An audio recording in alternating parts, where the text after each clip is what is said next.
If you're in the car with your family right now and your kids are sitting in the back seat listening to their AirPods, tell them to stop and put on this episode of Wealth on the Move, the podcast, where I interview Cary Siegel, author of Why Didn't They Teach Me This in School? And he takes us through 99 lessons that he writes about on money management that every kid and adult should know. Check out this episode of Wealth on the Move, the podcast. Your life journey doesn't stand still, and neither should your wealth. Welcome to Wealth on the Move, the podcast. Welcome back to another episode of Wealth on the Move, the podcast. I'm your host, Will Hoffman, founder and president of Hoffman Wealth Management. And we're going to have a great discussion today. You know, every year I like to come up with an episode that is great for parents to listen to in the car on their way to vacation with their families.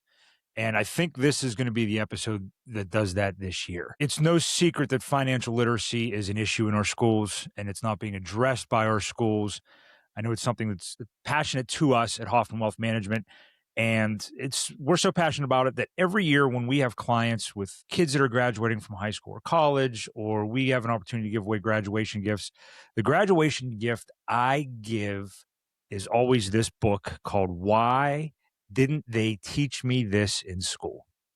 And it's a book that gives 99 personal finance lessons on everything, from buying a house to buying insurance to understanding bank accounts to understanding investing and protection and liability protection. It runs the gamut, and it's 99 great lessons that folks can turn to at any point in time in their life. Well, today we are joined by Cary Siegel, the author of Why Didn't They Teach Me This in School? I'm excited for parents to hear this, for their kids to hear this, and maybe spark a conversation while they're in the car, like I was for so many hours as a kid, driving to the beach with my family. So, Cary, welcome to Wealth on the Move, the podcast. Thanks, Will. Should be a good time talking about it. I love talking about helping people on their money management, especially younger people. Yes. So before we get into the book and why you wrote the book, can you give us a little bit of a background of yourself, your profession, and what motivated you to write this book? Oh, sure. My background is I've actually been, believe it or not, I went to University of Chicago for finance, but ended up in marketing and sales and also managing sort of acquisitions and things for a company. I went into managing brands for craft, like Crystal Light, bringing out products like Jello Light, then moving on and actually working on the other side of the business, which was selling to companies like Kraft for a business called Catalina Marketing. I ended up being chief marketing officer too at the company, head of sales, and also looking at different acquisitions and bringing them into the company. And had a good time doing it. And I was fortunate in that I decided at a young age to say, you know what, I've had it. I was traveling too much. I wanted to see my kids. I have 5 kids. And we wanted to raise our kids where I could be there and be around. So I actually ended up, call it retiring at like 45, but I ended up actually teaching a bit at a local university, communications, marketing, sales, not finance, by the way. I wrote this book just for my kids at first. They were middle school and high school. And I wrote it for them while I was traveling. I was away all the time, too much. And I wrote like little excerpts of things that I saw and thought we should be doing. And I was going to put it in a presentation to give to them. Thought about it. Someone convinced me, say, hey, why don't you write a book? No idea how to do it. Ended up writing a book and then ended up for years, still do it once in a while, doing presentations to high schools, colleges like Duke, Harvard, University of Chicago, to the very poor, the homeless, to the very wealthy, to corporations, because the message was clear. It wasn't just kids who needed to be educated on money management. Adults need it so much. And I've enjoyed it so much. It's been a great thing. I actually had a podcast for about 2.5 years where I went through the book, went through another book that I wrote on life management, which is actually my favorite, and have enjoyed the whole process. And I've been fortunate. I invested properly, and I've been able to live a decent life, a good life with my family, and be able to watch them as they've gotten older. Now they're in their, one's 30 years old, 5 kids within 4.5 years. The last were twins. Wow. Jeez, I've got 3 within 7 years, and that seems insurmountable sometimes. So that's wild. Well, congratulations on the book. And I guess I can speak for the entire wealth management profession, which I don't know if that's a safe thing to do or not, but thank you for the book. It serves as a great resource for our clients and their kids. I know that it's it serves as a great resource for me as a parent on things that we would like to teach our boys when it comes to money. And listen, I've bought a house, but don't know that I'm the expert on mortgages. So being Yeah, able to help them navigate that is important in a lot of things. So, from sure. us, thank you for the book. And I guess the biggest question that I do have to begin with is, why didn't they teach folks this in school? And I'll tell you, and it's the reason I wrote the book how I did. I simplified everything. If you look at Yes. that, they're 2 pages, 3 pages each. Right. It, People make financial management, money management too complicated. They make it I would so agree. in reality, and you know this because you deal with it all the time, doctors, attorneys, very smart people who never understood this. They Right. don't want to know it because they thought it was too complicated. They couldn't find people. They can't find people to teach it properly necessarily. Yes. And it requires more, and they realize it requires more than 1/2 year or 1 year to teach it. You need to continue doing so. So what happens is they throw little things at it. And now at least there's states that require maybe a year of financial management, or they require like they go to some sort of a game where they learn, hey, you got to have a Right. budget, you got to do this. But it's got to be the consistency of like math and all. And I mean, if you look at it, it's more important than learning, you know, basic algebra, because Right. you think about what you use your entire life and where you succeed or fail. It's not because you're saying, well, money's important. Money management is important because if you Yes. don't do it right, the rest of your life crumbles. So Yes. they It, don't it's they don't have the people, and they don't spend the time, and it's not in their mindset. right. And it's always funny. You see the memes on social media where or you always see them around the middle of April and tax time. And Right. somebody will post a meme that says, "Man, am I really glad I can play hot cross buns on the recorder? That really helps me a lot during tax Right. time." Right. And they're never taught taxes. They're never taught to understand taxes, especially if they have to pay them on their own. So it's great that the book exists, and I know it's helpful to so many people. Before we get into some more of the individual topics, because there's a ton, I've dog-eared a few pages to Sure. go through. Do you think? I guess where would you think parents should start if they're listening to this right now and they want to fill the gaps themselves and not wait for their state Yeah. to have this requirement fulfilled? Where do you think the best place for parents are to begin? Yeah, it depends when you say let's say from the beginning. Okay. Sure. When they start, they should have, whenever they get money, and this sounds basic, and you've probably seen this, when you get money, okay, you're going to need to put the money somewhere. We're going to either put it in savings or spending. Just real Right. simple. You could say charity, you could say this is someone's going to go taxes. Let's start simple. What percentage are we going to save and what percentage are we going to spend? What is a percentage? You got to talk about, but you can say if we're getting at $10, every $10, $7 go into savings, $3 go into spending. Now, this will cause parents, by the way, to think, how do they do things, right? Right. Because they don't think about it. And if Right. they do, then fundamentally they'll start there. And what happens then is they'll keep branching off. Okay, here's what's going on. Here's what's going on. I have nephews now who are younger that their parents are doing that somewhat with. But the problem is too, how are they earning the money? Yes. So then you've got to also add that into the equation. But at first, hey, grandma gives you $10. What do you do? Now it's like, hey, you've got that $10. How do we make that into 15? Well, you know what? Why don't you go out and mow somebody's grass? Too young to mow grass at the beginning. Why don't you Right. do these 3 chores and we can give you $1.50? Wow, now we got more. And how do you build that up? And you keep doing it. And by the way, one of the fundamental things that I've taught my kids and anybody at these schools who you sit there and you watch kids at Duke, at Harvard, at Northwestern, at University of Chicago, all great schools. Right. I talked to the dentistry school there. I talked to the attorney law school in Chicago. Their mouths are agape when I say this is what you should do. But you need them to start really at the fundamental young age of start asking those questions, because it builds and it builds and it builds. Because what Right. happens is if it doesn't start, you're not going to start. It's like sort of like I say with parents. If you start paying attention to your kids when they're 13, you've lost them already. Right. And that's fundamentally what can happen, and maybe a little bit later when it comes to money. Right. And what I've kind of noticed, and listen, this wasn't taught to me in school. Right, I studied it. I mean, it was just the profession I chose while I was in school and learned it. But high school, college, never taught. So there's so many parents out there that, unfortunately they don't know. right. So finding where to begin, they're just as lost and they're teaching lessons that they were never taught. Yes. And now that we're responsible for our own retirement, Yeah, there's this I'm hopeful that the gap is getting smaller because of the transition from pensions to 401ks, and there were lessons that weren't taught that folks didn't really think they had to learn sure. because And they were going to have pension, they were Social Security. They didn't have to worry about a lot of these other things. right. And now they do. And there's a gap in the knowledge that is going to get smaller with Gen X, and it's going to get smaller with millennials and smaller with Gen Z. And hopefully it starts to get a bit smaller and we have a more educated populace Sure. when it comes to these things. Yeah. And the difficulty of it is, for example, my age group, we went through 2008, 2007, where I saw a lot of friends of mine or people that I knew or people that didn't want people to know lose their houses.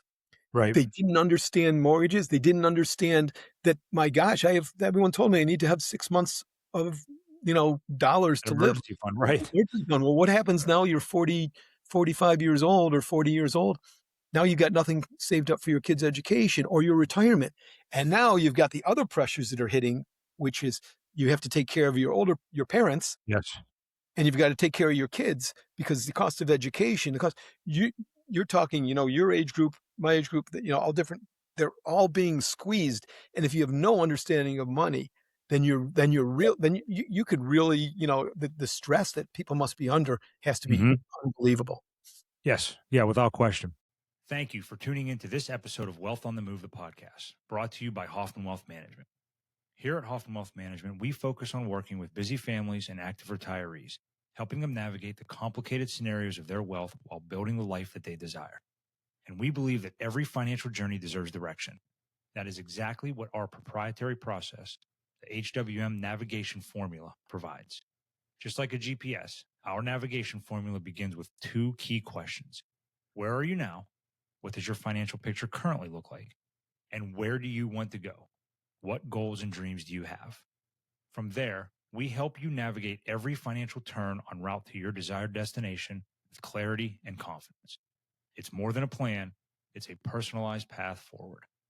If you want to learn more on how the navigation formula can work for you, reach out through the contact options in the show notes below. We would love to help you chart your next move. Now, back to this episode of Wealth on the Move, the podcast. So the way you broke the book down was multiple lessons broken up into smaller principles in 2 pages, which is awesome because if you have this book on your bookshelf and it's time to go get your first mortgage, you can just go right to that part of the book and read a couple of lessons about how to buy a house, what house to pick, how to make sure that your mortgage isn't too much, and then put the book back on your bookshelf until it's time for another lesson. So there's some lessons I want to pick through in here that I personally love, that I know that my boys are sick and tired of hearing dad talk about these things already. But the first one, it's on page 15. It's the first one that I turned to. It says "Get Rich Slowly" is the Yeah, title, yeah, yeah, yeah. and Oh, it I think it is the to me it'd be the most important part of this, but you could write an entire book about getting rich slowly and how to do that. But it's really prevalent right now. Tomorrow we're going to have the SpaceX IPO, and a lot of people were talking about this, and great company. Whether you should buy it or not is up to you to talk with your advisor and your individual financial situation. But a lot of folks are looking at this is going to be the investment that changes the trajectory of their life. yeah, And they're not taking this get rich slowly mentality. They're either looking at this IPO as this is what's yeah, going to correct all of the mistakes I've made in the past, or yeah. this is going to help me retire at 45. And this chapter talks a bit about that. So I want to dig in there a little bit and ask why you felt that chapter was important and what you think is missing from our education there. Let me make two comments first before I do that because they're important ones. Sure. One's actually SpaceX. The other is this book, by the way, the main purpose of it is to get people thinking and talking. Because if they just Yes. rely on those 2 or 3 pages, and the best thing right now is there is ChatGPT and there is obviously investment brokers. They're all, but the idea is I tell everybody one of the biggest things, and you hit one of the biggest ones I tell when I do presentations. There's about 10 of them, and one of them is this. One of them is take an hour every week Yes. and just take a subject, go on ChatGPT, go on and ask it and get the information. Because you know what? After 52 weeks, you're 52 hours smarter than your friend. Yes. About 10 years. So that's number one. Number two, what's interesting, you said the same thing about SpaceX. Now I'm investing in SpaceX, but it's 1/1000th, 1/10,000th of what I have. But the idea, by the way, SpaceX is probably short term going to be a loser. Maybe in the long run, 10 years from now, that's going to be something that's going to make people money. Now, here's its kicker, because it does get to the get rich slowly. Look at everything long term. Yes. Look at everything you're doing. Like, I have no doubt, like I could lose, 50% on that. It's not going to hurt me, but I'm not going to lose my entire fortune. The problem that we have now, which I'll go to the get rich slowly from there, is it's gotten worse. That's not how my kids. So my boys are 25. They're twin boys. Okay. Okay. They are doing what everybody else does at 25 now. They bet, which is okay. You bet a little bit and something happened, but you're not going to break the world. The problem is that mentality of people who go to the next level with that and go, it's like, Right. hey, they're using the stock market. Like, I'm going to become a multimillionaire. Yes, you will, real simply, if you get rich slowly. If you go, you know Yes. what? Everything I'm putting into this, I'm not touching it. My kids get sick of me saying it. I'm like, but they're at least they're sort of listening. They really. I'm like, yeah, you know what? When I got a bonus and I would get a bonus, less than 1% of it would go into living today, because I could live off my idea was live off of what I have, my means, and invest the rest. That's Yeah. why I haven't worked in 20 years. You put the money into the market, you put the money into your family, you put the money into whatever is important to you. Live your life. It doesn't mean don't live your life. But Jesus, if you can't afford something but someone else has it, you got to wait.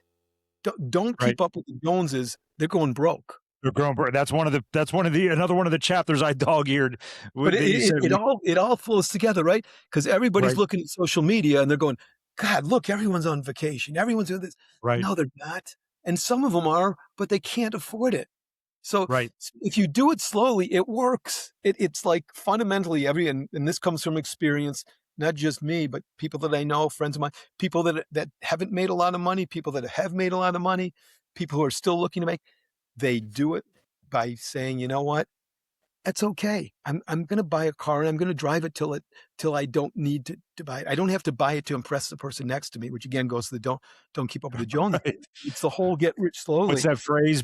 You stop buying things you don't need to impress Right. people that you don't like Right. with Right. money you don't have. Right. Right. That's And while you're doing it, it doesn't mean the journey can't be great.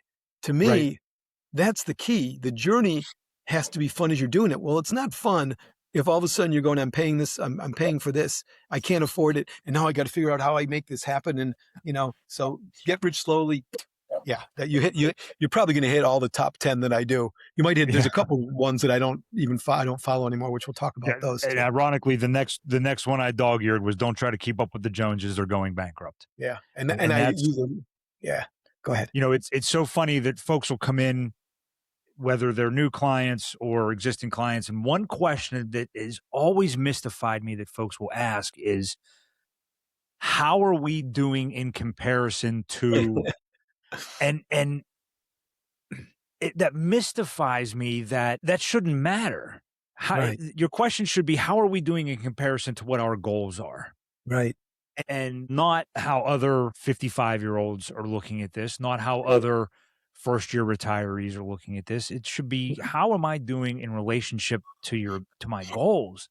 And that this comparative nature that folks have is, it's so disruptive. And I mean, it can make life miserable, in my Absolutely. opinion, when you could potentially retire on less and retire earlier, instead of comparing yourself to your neighbors or your friends, or to complete strangers. Sure. Yeah, no, I mean, I look at myself. If I had done what I should have done, I would have been like, people would be looking at me and go, God, what a loser. He probably lost his job. He still drives what he drove, like I could care less, you know, Yeah. and that's important to maintain that perspective of, yeah, of course you want to do well. I mean, everyone wants to do well, but what is it? Is it all like some people, the goal may be, how do I get a job that I don't have to do, 70 hours a week, Right. you know, and, oh, I may make a little less, but you know what? How do I manage my life so I might need to have a smaller home? Do I need this home? What do I need? What do I need? And that gets to another one that's probably might be on yours, needs and wants. There's a Yes. big difference between satisfy your needs, especially as you're younger, then your wants prioritize, and which ones are truly important. Like, I'll give you an example. Look at my hair. Now it's all gone. I We you have the know same hairline, buddy. Yeah, yeah, right. Yeah, and I blame it on COVID, so I blame it on but, my kids. yeah, right. I had 5, so I guess so, you're right.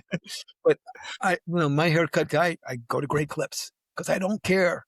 I'm married, I've been married for over 30 years. She's not gonna care if my hair looks my sneakers matter because I walk, Mhm. work out, 3, 4 hours, 3 hours a day. So that's important to me so I get the best. Not Yeah. because I care what somebody thinks about my shoes. And again, I'm using examples for myself. But what I ask people who are listening to this, look at examples of yourself and what matters to you. And yes, spend the money on it, but don't Right. waste your money on someone sees the brand of my shirt. But if that's what's important to you, go ahead. You Right. know, it's again, Yeah. and you might be in a profession where you need to do that too. I don't know. I say it in our office all the time. I have to drive our team wild because I say all the time, price is absent in the presence of value. Yeah, Where if you're getting the value, price can be a bit more obsolete than if you're not. Which right. actually brings me to one that I've did fold, which principle 41 that you said, negotiate everything. And I love that because a lot of folks will accept the price. And, probably one of the paramount lessons my mother taught me was, listen, if you don't ask, you're not going to get. Oh, that's great. So asking, negotiating, talk a little bit about why that's so important and what folks need to learn about that so that they're You not intimidated to try to There you go. negotiate Yeah.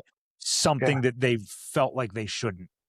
You said 2 things that are important, and your mom said one of them, like, "Don't be afraid. Don't be afraid to, to do everything, negotiate everything, and don't be afraid, learn how to do it because it's not tough. It Right. it's you saying, "No, can you do any better?" I do it. I hate to do people will say, "Well, you're cheap to do that." No, you're not. I know my kids think I am because 'cause I'm like, "It's a simple thing." "Well, can you do any better?" I'll give you a great one, but let me give you examples that'll help everybody who's listening. Sure, please. Every healthcare I get every healthcare bill I get that's over $100, Okay. I call up and you always get the, billing department. I say, "What if I pay today? Can you give me a break?" I'm not exaggerating. Well, over 50%, probably over 70% give me at least a 20% discount because they don't get paid. You gotta Right. remember, it's one of the least things people they just don't pay their healthcare bills. So, just do it. It works. If it doesn't work, okay, you're Yeah. still paying the No bill. harm, no foul. Right. You don't and it's the easiest thing to do because 'cause you're doing it on the phone, you don't know the person. It's not like the car, you're buying the car and the person's talking to you and, it's up to you. It's what I tell everybody. I think it's at the end of my book. I say, you know, it's all up to you. Nobody else Yes. will do this for you. And if you're afraid to know, and I can understand it. People don't like to be salespeople. People don't like to look cheap. People don't like to look dumb. The best and worst thing now for someone negotiating is you can find out all the information before you even talk to somebody about Yes. something. The problem with that is I used to be at an advantage because on the other end, they didn't. Now there's more people that know both ends of it. And the key is it can be a win-win when you negotiate. There's Sure. certain things you may want and certain things the other person may want. But I mean, Right. Just to use your healthcare payment as an example, they love to get paid faster. yep, let alone paid at all. So them offering that 20% discount gets them paid faster, and everybody is in a better situation because they're receiving their payment faster, and you're paying 20% less for the cost of care. Exactly. And by the way, if you grow to understand and feel comfortable with what I've been comfortable since I was a kid doing it because I didn't have any money then, and I'm like, I got to find a way to get some more. But you can have fun with it. You know, Yeah.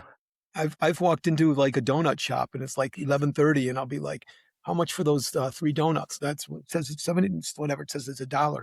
I'm like, what if I give you $1 for all three? No.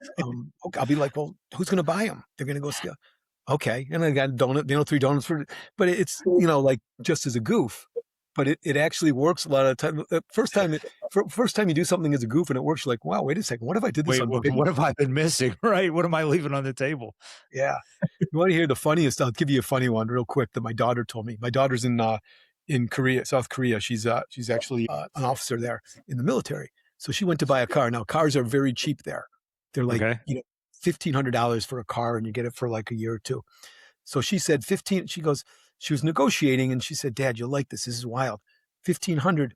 And they're very nice there. The guy who's selling it to her says, she said to him also, hey, can you drive me back to the base at 1,200? And he didn't quite understand. He said, 1,200? Okay. You can have it for 1,200. So she hit it without even knowing. She's like, you wouldn't believe this. I got a great deal. So sometimes She was ignorant. asking what time, right? Right, yeah.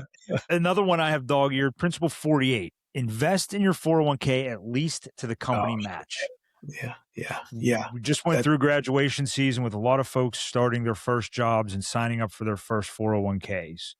Yeah. Explain why this is so important. One, it's the biggest thing.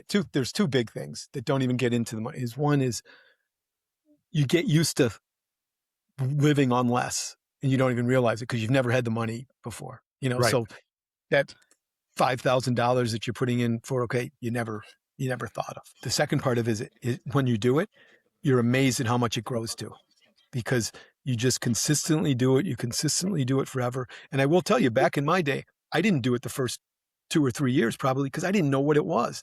Now, if you don't, everybody knows about it, right? I mean, everyone knows about forward that you've got to invest in forward. That's even your companies tell you to do it. The downside of it is nowhere.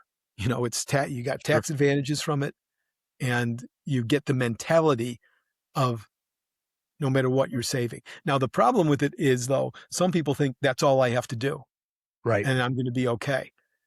If you do that, then you're going to be in trouble because it's not. You don't have, you've got to also invest on your own. You've also got to put money away. Yep, I agree. So what's I've gone through my favorite. What's one principle that you think folks resist the most that you've written in the book? Okay, I've got 3. If that's okay, I'll start with one. Yeah, please. The first one is always have a budget. Yes. And follow it and manage it. And that is, I can't tell you how many people that psychs out. Now, I've helped a lot of people develop budgets and do it. And I've had many people not want to talk to me after we had our first discussion on it. Because when you do a budget, you realize you don't have the money to spend what you're spending at the time. Right. So, I mean, I've had relatives go, you don't know what I'm like, well, I don't know what to tell you. I said, if you want to manage your life well, you've got to cut these 2 things. So it's because the budget puts you in so much control. It's putting you in control of your money rather than you're being proactive instead of reactive. Exactly. Having a budget doesn't mean you can't enjoy your life. Yeah. It just means you're in control. You're in control. You hit it exactly. And it doesn't mean you have to live badly either. It means you just need to prioritize. And like I sort of get to is the wants and needs. What's truly important to you? When I was coming out of school, I didn't care what I lived in, but I did care that I went out and I did care that I got my loans all paid back. So I prioritized that as to what I wanted to do. I had, everything else, clothing, all the stuff that people are impressed by, that wasn't important. It was me. I wanted to be able to go out on Friday and Saturday night and be good, so that was good. So that's that's really important. And by the way, recalibrating, looking every month and see where you overspent and underspent, and looking and going, okay, here's what I have to do to stay on. And by the way, once you develop a budget in a written one, and there's all sorts of tools that you can use to do it, it's easy. It doesn't take Yeah. you 2 hours every month. You just look and you've got it all Yeah. It categorized becomes properly. mindless. Right.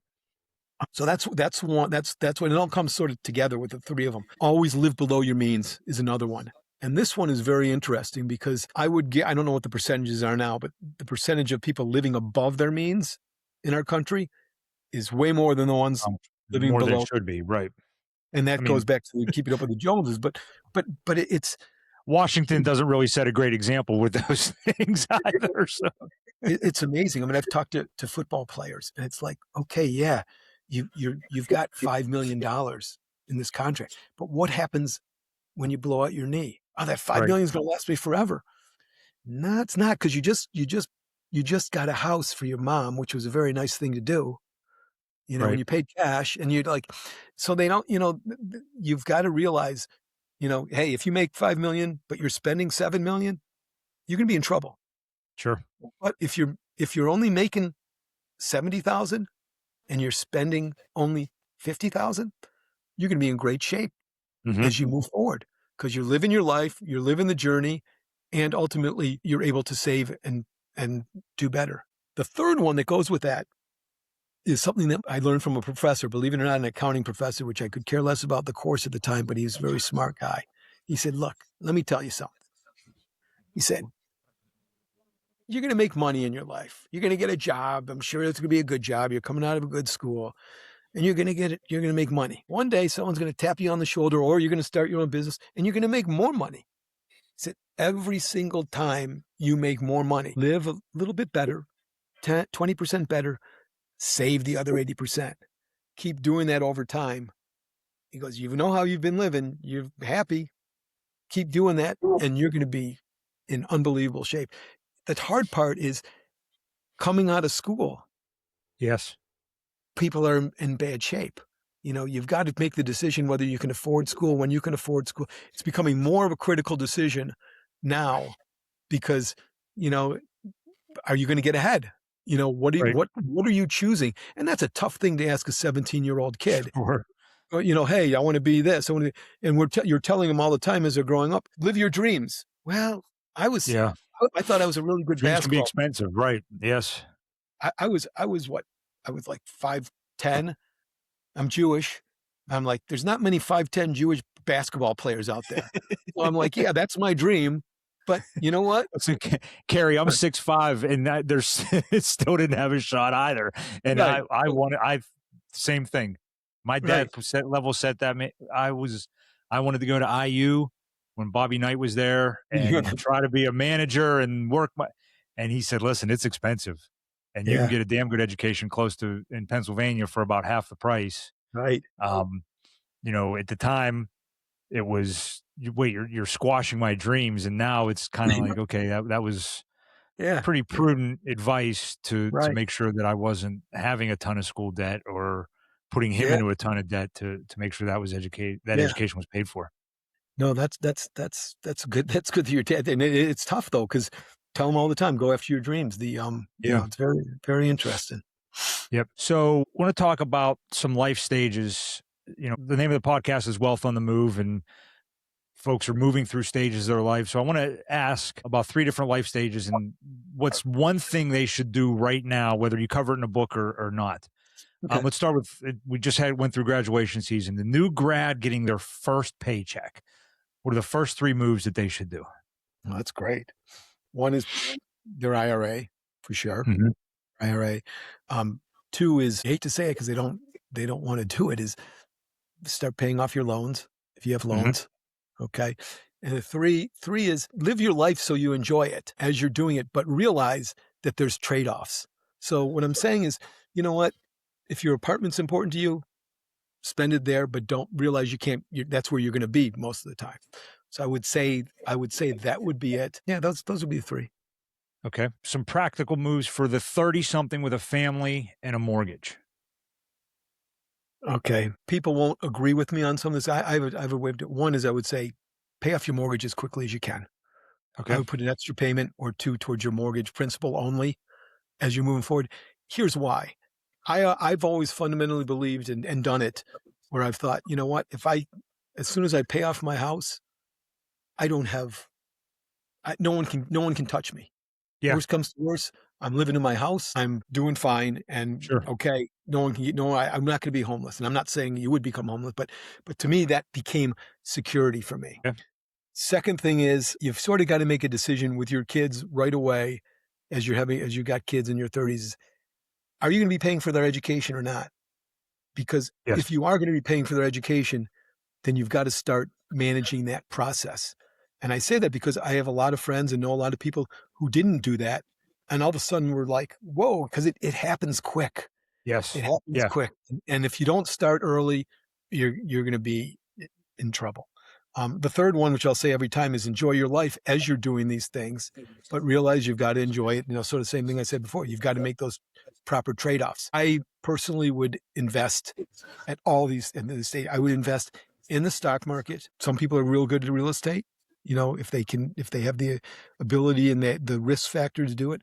I've just looked at returns over the last, my lifetime and before, and I always look at the sweat equity because I've looked at buying businesses and owning business, and I'm like, well, the average return has been like 10%. Right. Um, and if I own a business, I'm going to have to put a Do lot into something. it, and it's Right. going to be a while before it makes it. And if I don't, I looked at like a lot of local businesses just to have fun with at one point, and I'm like, why? And I'm not saying you're bad if you do it. I'm just saying realize that, man, the easy way, if you have a good investor like yourself, a good investment advisor like yourself, and do that early, do that young, and you're going to be unless the world falls apart, which means we're all going to fall apart. Sure. You'll be in good shape. There's no guarantees. That's the one thing. The phrase passive income drives me a little wild sometimes because folks will say, well, I'm going to go buy some apartments and that's passive income. I have friends that are real estate investors. There's nothing passive about that. When the toilet leaks at 2 a.m. and you've got to fix it, there's Yeah, nothing passive about that. Dry cleaners or laundromats, you're not breaking right. bricks, but if you think it's going to be passive, you're going to go broke quickly because it does require maintenance and work and effort. It doesn't mean you can't have multiple income streams and do these things, but the phrase passive income sometimes dividends are really the only passive income that I can think of. Yeah, no, you're right. And the that term work hard is a tough term because they say no, work smart obviously is better. But the other thing I guess I would say all the time is, you know what? If you have a job, work hard at it. You're gonna, there's nothing, especially this generation now, the younger they don't put as much into what they're doing because they want all the other things to happen. The other things happen when you do put the sweat equity into what you're doing Right. in your job. And what I always would tell people that would work for me, I'm like, look, if you work hard and you do it smart, you work smart here and you do well, it's a great thing. You can do well because I give them all the reasons why and what's going to happen. But if you don't, if you did that and you had your own business, there's no guarantees that it's going to do well. I can almost Sure. give you a guarantee in most professions.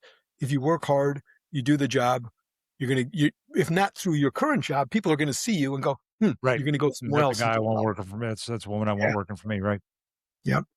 All right, the last stage, and this is a bit of a pet project that we're working on with our firm now. Yeah. We're getting ready to launch a series called Pre-Retirement Navigated, talking to folks Oh, all about the 5 years before retirement. So somebody who's feels that they're 5 years from retirement. What are some stages or things in the book that they could reference and take with okay. them? I want to give one word of advice to that because I did it, call it too early a little bit. I tell all my friends this: figure out what you're going to do when you retire, too, because Sure.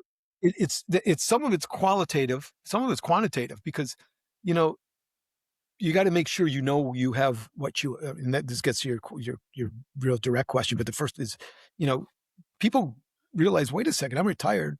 I was used to working all the time. What the Yeah. heck am I going to do?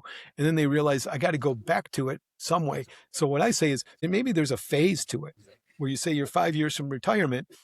See where you're working. start thinking about the fact that maybe you can still work there in a limited capacity. I have a great friend of mine, my I've known him for since we were kids. He wants to retire, but he doesn't know how because he likes what he's doing. He just doesn't want to do it as much. So Okay. try to work with the organization you're with, or if you have an organization that is yours, figure out how you do that so that you can continue doing something 20 hours a week or 15 lightweight, stuff in order to, plan properly as to a lot of I'll call it fundamentals from the book is, you know, make sure you know your budget. Yeah. Your budget, it can increase too when you retire. People say, oh, you can live on a lot less. You can, if you realize, wait a second, that means, okay, I used to work 8 hours a day or 10 hours a day, whatever they did. Now I'm home. I want to do stuff. Well, if I have the same amount of money that I had before, maybe I can't do that.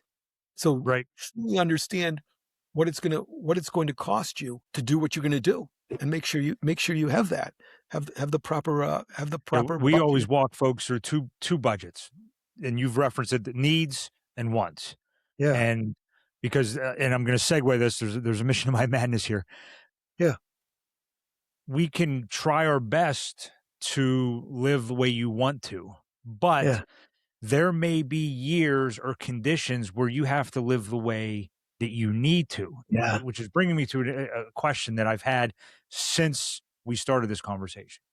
So you retired 20 years ago, 2006, right on the precipice of yeah, the second greatest financial crisis that our country's ever seen. Can you talk a little bit? I'm just really intrigued on how you navigated that Whew, with being newly retired, yep, and now the financial world is falling apart at the seams. Can you yeah, talk a little bit about what that was like as a new retiree, as a young retiree, especially with absolutely, 5 kids? yep. It's very interesting you asked that because I've never had anyone ask that, which shocks me, Oh, because maybe I'm they fascinated by it. yeah, they might be afraid, and maybe it's so many years later now that they can ask. I actually retired the Friday that, and this was planned. It was like they had the parties and all that sort of stuff, and I Right. really planned on like doing when I say absolutely nothing, I was looking at businesses and things but I realized quickly the cost of I actually retired the day that the market like really hit the bottom. It was like 2007. It was 19 years ago, and Okay. it was an October Friday. It was like right before a birthday of mine, and it was like, okay, yeah. At first, you're like, the market always comes back. The market always comes back. No, don't. Right. Then I'm like, and then I couldn't go to my wife and say, hey, there might be a problem here, because I did think through it obviously, and I did know that we could make it through things. I also had in my back pocket. I lived in Florida. We lived in Florida. I had they had a great Florida prepaid plan for college at the time. It was literally, Yes. I mean, it was like I paid for all five of my kids for like no exaggeration. It was $65,000 for like their educations Yeah. if they all went there. Um, so I'm like, okay, I've got that. I've got the house. So I had all that where I'm like, okay, but how do we live?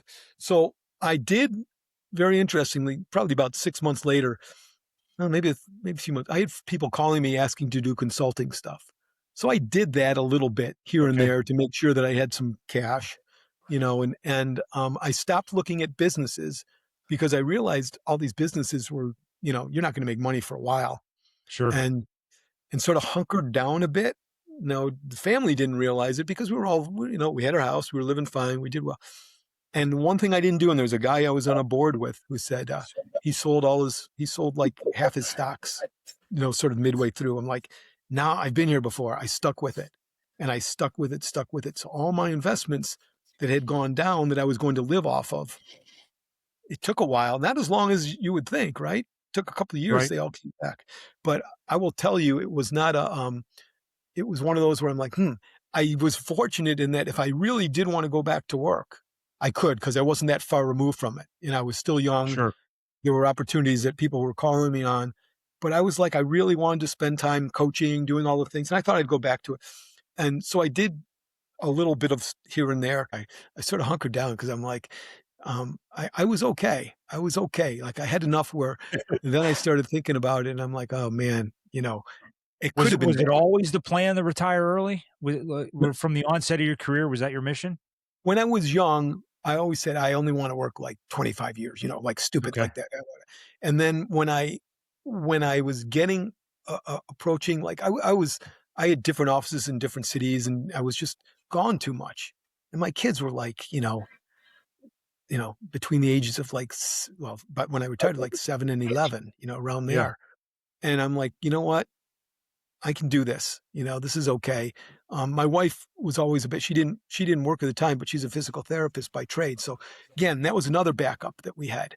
I didn't just do it blindly. I'm like, okay, I know I could go back if I wanted. That's what I was Yeah. gonna say. I started teaching, which was something that I always wanted to do. That wasn't a lot of money, but it allowed me, I'll tell you, my brain to go, you know what? I'm doing things I want to do. Yeah. We've got enough. I may not be like, I may not have a mansion, in the, which if I kept going was, next step was a CEO role. I, you know, I just didn't want that either. I'm like, Yeah. well, I actually started trying to I've done stand-up comedy, believe it or not. Um, and I tried acting because I've always more been bent towards that. So I'm a little bit different in that, but I was very financially, I've always been very in tune, almost too much in tune. But it helped during that stage because it didn't make me stop because I knew, you know what, Yeah. stay the course and I'll be okay. And that's why I always tell people, just, make sure, I always say with the jobs, it's a two-way street. If you're doing what you're doing and they're doing what they're doing, stay the course. Yeah. Find something better if you want at some point, but stay the course and it works. Doesn't always work, but 9 times out of 10, I believe it does. Yeah, that was just something that was intriguing to me, whereas I was going through the timeline in my head and Yeah. thought, Yeah. "Yeah, Yeah. you retired early at a Yeah. pretty volatile time in the Yeah. world and are now writing books about it, which is amazing." Okay, I have some Yeah. rapid fire questions for you that I Okay. wanna ask that hopefully our listeners are interested in. 1, what's the biggest money myth you'd like to kill forever? Oh, geez. What's the biggest money myth that I'd like to kill forever? That would be one that I have wrong in the book. Credit cards. I wrote it, and I if I wanted to change the book, do it. This is the first thing I would do. Don't don't use credit cards in college because it Okay. used to be the thing, at least in my mind, and I think it's the worst thing you do now because you got to learn how to use credit cards, but you got Yes. to you got to have somebody helping you understand how to use them. So I would say don't. I would say use credit cards in college. By the way, now it's almost impossible because they don't take cash You don't at a lot take of these cash anymore, colleges. right? Okay, what's the best financial decision you've ever made? Did you say worst or What's best? best? What's the best financial decision you've ever made? Um, Best financial decision I ever made, and this goes against what people recommend. Paid off my house at a very young age. Okay. What about the Paid worst off house financial? and car, and I'll let you know the rationale. I built off of that. Okay, Okay. and I always felt really, really secure, and allowed me to do the things like I said, retire early, do things differently. You got to be able to make sacrifices to do that, though. Yes, agreed. What's the worst financial decision you've ever made? Probably quitting when I quit work. Okay. Because if you think about it, I would have been like, when I say worse, I would have been in if you think about where I would have been financially now, probably a lot better Sure. because I would have been, Okay. staying there. You buy new or buy used? I that's very interesting. I buy new, Okay. which again goes contrary to a lot of things. I buy new and I keep things in very good shape so I don't have to buy again. Yeah, And that I was one and I chapter. Take care of your things. Take care of your stuff. That's Yeah, and it's that's the but I'll give lesson you an we're trying example. to hit home right now is take care of your stuff, guys. Come on. Right, right. Because if you do, you can buy new, and if you keep it long term and you keep care, I'll give you an example right now too. We own one car, but I live in a walkable city, so people Okay. are like probably think, wow, they must have no money. But to me, I'm like, I don't need two cars. I have one Sure. very nice car, so it's again, but I buy new. Okay. What's one book besides yours that everyone should read about money? I think Dave Ramsey's books are really. Okay. I think he's got a lot of knowledge. Probably on that line, for me, it's always been The Millionaire Next Door, which Yeah, is, that's how I was going to say that. very That's similar. It's a great book, great fun. I read that in college and that probably shaped the career I chose. yeah. And then the last one, like I said, we're right at graduation time. What's one piece of money advice that you would tattoo on every graduate's brain? Don't get in debt. Okay. Don't Great. do not Tremendous. get in debt, you know? Compounding Absolutely. interest works both ways. Yep. Yeah.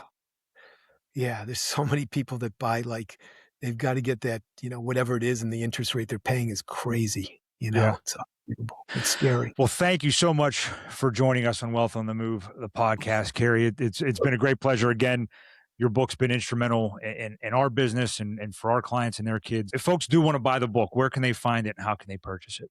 It's basically it's on Amazon. It's on Okay. Amazon, and just go on there, and I wrote another book on life management, which is very similar, that I actually like better. What's It the hasn't title of that? sold. It's called "Why Didn't They Teach Me This in School?" Okay. TOO. 99 Principles of Life Management, and you should check it out because I think you would like it. It's very much like, passion, persistence, all the things that, like, how you should live if you live your life this way, you're going to fundamentally do well. I just don't Yep. have the name to sell it as well as the current book, but I appreciate you using my book and giving it out to folks. I think it's real valuable. Yeah, it's been great for us and for our clients. I know that. If a listener is going to do one thing differently after this conversation, what do you hope it is? Take 1 hour every single week. Whatever subject in money management, I don't care what it is. There used to be a magazine, a simple magazine. Now it's on the internet, money Yeah. magazine. I tell people, if you're interested in cars, learn how money relates to that. If you're interested in entertainment, but 1 hour every week, just take that. Even when you're like, when you're doing reels, when you're doing, social media, it will make you so much more interested and then smarter and then do more fundamentally than the Yeah. person next door. It's an hour a week. You can do anything for an hour a week. Yeah. Right. Well, again, thank you for joining us. You can always follow me on LinkedIn, just under Will Hoffman. Hopefully you've subscribed to the show, whether through where you like to listen to podcasts or on YouTube. But until next time, please remember, always keep your wealth moving.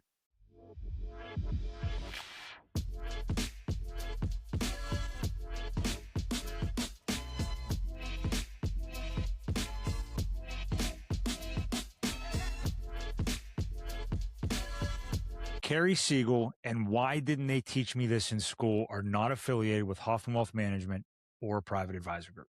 Will Hoffman offers investment advice through Private Advisor Group, which is a federally registered investment advisor. The opinions voiced in this podcast are for general information only and are not intended to provide specific advice or recommendations for any individual. To determine which strategies or investments may be suitable for you, consult with the appropriate qualified professional prior to making a decision.